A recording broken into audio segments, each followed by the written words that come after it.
Hey folks, this is Kalani. We have a bunch of new information to go over this week. Patch 10.0.5 just had its release date announced and it's coming way sooner than anyone thought. There's even more content crammed into the patch, including some new events that a lot of world content players will definitely enjoy. There are also changes to professions and the crafting order system to go over. There are some changes to how loot is going to work, and we now also know when the Inspiration Catalyst will become available to give everyone access to their tier set bonuses.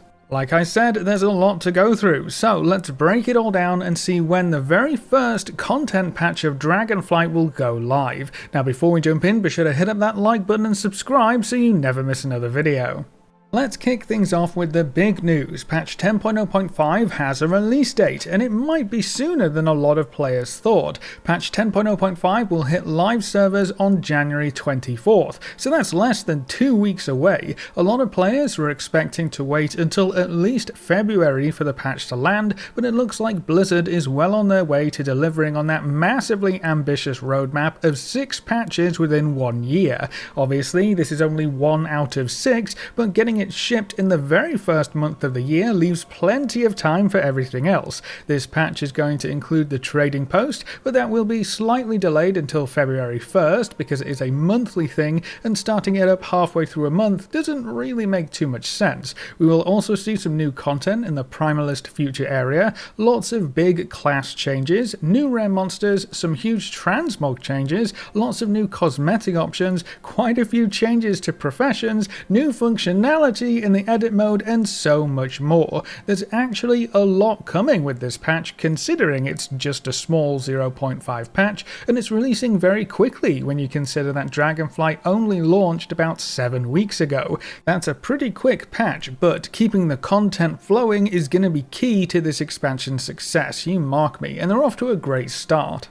An interesting side note here is that the dev team said that the testing cycle of patches will also be pretty quick and very smooth. So with patch 10.0.5 almost in our hands, we should actually start to learn more about patch 10.0.7 and what changes that patch could bring our way very shortly, which is also very exciting. But let's not get ahead of ourselves. In regards to patch 10.0.5 and what new content we could see, we also learned of a new kind of event coming our way in patch 10.0.5, the Storm's Fury Invasion event. This event takes part in the Primalist future area through the time portal in Thaldraszus. The event will be available every 5 hours according to the Blue Post, and right now on the PTR it seems to last for about 4 hours, so it might only have a 1 hour downtime, which is very high uptime indeed. During this event, there are going to be 4 portals in the area that have to be controlled. They're kind of like older PvP control objectives. You need to kill waves of Primalist forces, make sure there are no hostile enemies in the area, and then stay in the area to move the control bar all the way to player controlled. These portals can also be taken back by Primalist forces, so you cannot leave them unattended, so you will have to work together with everyone else in the event area. You have to capture and hold all 4 of the portals to unlock the boss in the event, so control all 4 and then you can kill the boss to collect your loot. Now as for rewards, we don't have a complete picture just yet it seems. We know we'll be earning another currency, Essence of the Storm, which can be used to buy mounts and pets, as well as rings, a necklace and a trinket. There's also a box that contains Storm Sigils, so if this new currency is farmable, that also suddenly makes upgrading Elemental Storm gear farmable as well, which is a nice addition. More items may be added to this vendor later on, but that's it for right now. All of the gear pieces are item level 385, which should nicely supplement other gear sources for solo content players. Not too great for anyone who raids or does Mythic Plus, but this content probably isn't really focused on those kinds of players anyway. More world content is always nice because not everyone raids. Completing the world quest for the event, which is probably a weekly world quest, rewards you with a box of goodies, which includes Essence of the Storm currency, Storm Sigils, gold, Dragon Island supplies, as well as cosmetic gear. Killing the boss in the event will give you Essence of the Storm and Elemental Overflow, so that's probably going to be one of the major sources of farming these materials in patch 10.0.5. If anything else comes up or is added to this event before the patch goes live, I will be sure to keep you updated, but that's kind of it for now. Now we may also see some changes to the crafting order system with this patch. There was a really good blue post recently that went over the crafting order system, how things have progressed and where things stand. For the most part, the dev team are happy with how the crafting order system has turned out. To quickly summarize the blue post, they're happy that crafters can make good bind-on pickup gear for players of all gameplay types. They're happy that crafted gear is valuable and useful. They also think it's been successful in adding a new social experience to how crafters and customers interact. They also think the public order system is working as intended to craft items quickly without caring about overall quality. But there were two major issues brought up that the dev team want to try and address. The first one is trying to help connect customers and crafters better. Right now, most of this is done through trade chat, and while it does provide that social aspect they were looking for, it's not exactly ideal, so we may see a new way to find a crafter for whatever you're looking for. And then the second problem is tied to inspiration, where to get the highest quality, the crafter is relying upon the random inspiration proc to make things happen, which kind of muddies the waters when it comes to paying for a service you can't guarantee an outcome for. So we might see some changes to how inspiration works, or how crafting orders work that might rely upon inspiration. Sadly, we didn't really get any answers to how these problems might be addressed, but at least we know the dev team sees some issues with the current implementation. With that being said, we might have the first of many changes with the newest PTR build. On the current patch 10.0.5 build on the public test realms, the number of public crafting orders you can fulfill per day has been reduced from 20 down to 4. So no matter who you are or what kind of crafter, you can only fill 4 public crafting orders per day per character with this change in place. Now I think this change is interesting and could be a great thing if it was accompanied by the ability to set a minimum quality on public orders. Reducing the number of orders any one player can fulfill will mean orders should stick around longer, giving other crafters a chance at fulfilling them, so that lessens the crafting side of things. Now they also need to give players a reason to set a public order in the first place. I think the quality system has backfired at least somewhat here, rendering the public order system kind of obsolete. Reducing the number of crafts any one player can fill will definitely help out there, but until players want to make public orders over private orders, I don't think the system will improve. But on the flip side, if you let players set quality limits on public orders, private orders suddenly lose almost all of their purpose. It's a weird one, and I don't think it's been as much of a success as some other parts of the crafting overhaul. The other thing that could happen is a new part of the interface could be introduced that gives you names of players who are able to craft certain items at certain ranks, and then they can maybe post an expected minimum commission or something like that. So instead of waiting in trade chat to find a crafter with what you need, you could search through a menu or listing or crafting board which lets you send personal orders directly to those players. Cutting out the trade chat spam could streamline the process quite nicely and let crafters compete for available crafts all at once. There could be a few different solutions here, but either way the dev team are looking to try and improve things, so be sure to leave your feedback on how crafting orders have gone so far and what you would change. Do you think public orders should be able to set a minimum rank or not? Let me know what you think in the comments below. Another very interesting change coming with patch 10.0.5 is a change to how loot is going to work in some instances. All of this is for group loot, so it really only pertains to raids I guess, but to start with, a hotfix, so this one is already live. They fixed some situations where players could win need rolls on duplicate items in a single roll session. This was actually super annoying. The entire system was supposed to be designed to prevent the same player from winning a need roll on duplicates of the same item. You don't need 2 glove tier tokens after all, 1 should suffice, so when this wasn't working as intended, it was super frustrating and just really weird. Thankfully, the outlier situations where this bug was occurring have apparently been fixed, so that shouldn't be a problem going forward.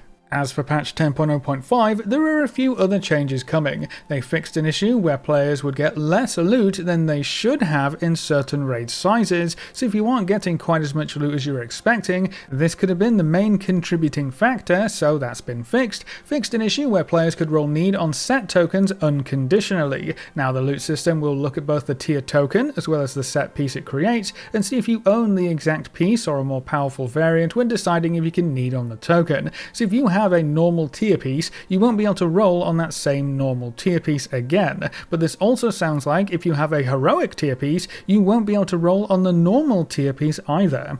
Players can no longer need on a profession recipe that they already have learned, so no more needing on recipes just to throw them on the auction house later, and then players can no longer need on one-handed weapons or two-handed weapons for Fury Warrior unconditionally. I guess the system was not taking dual wield into account, but now it will. So the system will check to see if you have two versions of the item you are rolling on at an equivalent or higher item level, and if you do, you won't be able to roll need. So looting will now also take dual wield into account when deciding on who can need on weapons. With so many specific changes being added to limit and restrict who can roll on what and when, and so many bugs going with it, it does beg the question of whether or not the swap from personal loot was worth it in the end. Obviously, there are pros and cons for each, but I would be interested to hear your stories in the comments below. How has group loot been for you so far? Do you prefer it over personal loot, and what do you think the main contributing factor is to how you feel? I haven't run into too many problems because we don't pug too much, but I've heard and read some horror stories for LFR or pug raids in this expansion, so let me know what you think in the comment section below. Now, along the same lines, we are going to have additional gearing options in patch 10.0.5 thanks to the Inspiration Catalyst. Now, this technically isn't part of patch 10.0.5, but we now have confirmation of when the Catalyst will become active for the first time. The Inspiration Catalyst will fire up in the week starting January 23rd, which is the exact same week that patch 10.0.5 drops, so I'm just going to lump it all in together. The Inspiration Catalyst will allow you to take non-tier set gear, slap it into the Catalyst and turn it into tier set gear, just like the Creation Catalyst did in Shadowlands. This means you can now reliably get tier set gear without stepping foot into the raid, or at least you will be able to when the Catalyst becomes available. There are still some unknowns about this system, like what kinds of gear specifically we can use in the Catalyst, but we do know that we will have to complete a weekly quest to obtain a charge to use the Catalyst if that plan hasn't changed. So we're working on a charge system, just like how the Catalyst worked back in Shadowlands, so you will need a charge to create a tier set item, and we're going to be limited to just one charge per week at the start. So if you have 0 set pieces right now, and you don't plan on obtaining them from any other source, it's going to take you 4 weeks to get your full 4 set tier bonus from the Catalyst.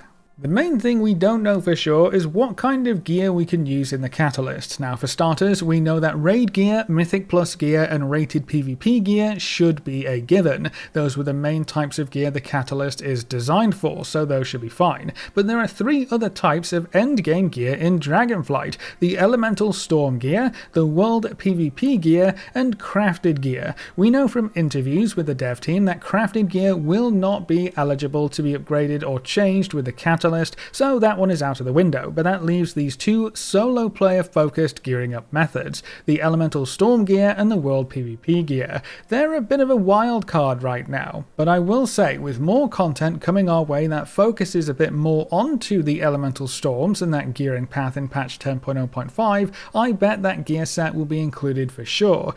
The event can give us elemental overflow, and we can also get extra storm sigils, so it just makes sense. It gives solo players a way to get their tier set bonuses, and it provides more value for the content within the patch, so that would be a no-brainer for me, but we're just going to have to wait and see, either until the Catalyst becomes available or until we get confirmation from the dev team. Either way, we're stuck waiting for now, but at least we know when the Catalyst becomes available. And then to round out this video, there was also a very interesting hotfix pushed to the live servers recently. Now, with this being a hotfix, that means it's already in the game, so this is one of the only points in the video that we don't have to wait for, and arguably it doesn't really fit in with the rest of the video, but you know what? This hotfix is so amazing that I don't care. You need to know about it. If you've been gathering at all, you've probably been taking advantage of one of the dragon riding talents towards the bottom, Dragon Rider's Cultivation. This gives you a boost to your dragon riding vigor regeneration after gathering a herb or mining node. This used to be a measly 10% bonus for 10 seconds, but it has been massively increased up to 400% for 3 seconds. So whereas previously it was this dinky little regen that never really felt impactful, you will now super regen vigor for 3 seconds every time you pick a node. That should ensure that no matter what, you'll always have at least one vigor to take off again after gathering your node. If you're gathering quickly enough, you can keep this buff rolling and you should have way more vigor when compared to before, which is going to be great, because the only problem I've had with gathering so far in this expansion is when I'm out of vigor and I have to walk on the ground. I know, sounds terrible, doesn't it? Well, that won't happen as often thanks to this hotfix, so this is a massive boon to anyone who loves to gather in Dragonflight. But that's everything we know about patch 10.0.5's release date, some new content coming our way, and a handful of other changes. What do you think of patch 10.0.5 releasing in January? Do you think Blizzard can keep up with their promised 6-patch release cycle for 2023? And how do you feel about the Inspiration Catalyst release timeframe? Should it be earlier, or should it maybe even be later? Leave all your thoughts in the comment section below. A big thank you to all of our supporters over on Patreon and to all of our members here on YouTube. You can see the names floating by on screen. If you'd like to add your name to the end of every video with a special shout out at the start of the next video, you can find links in the description over to Patreon or click the join button just below this video. And if you want to see more videos like this, make sure to subscribe and ring that notification bell so you never miss another video. Thanks for watching folks, good luck and have fun, and as always I'll see you next time.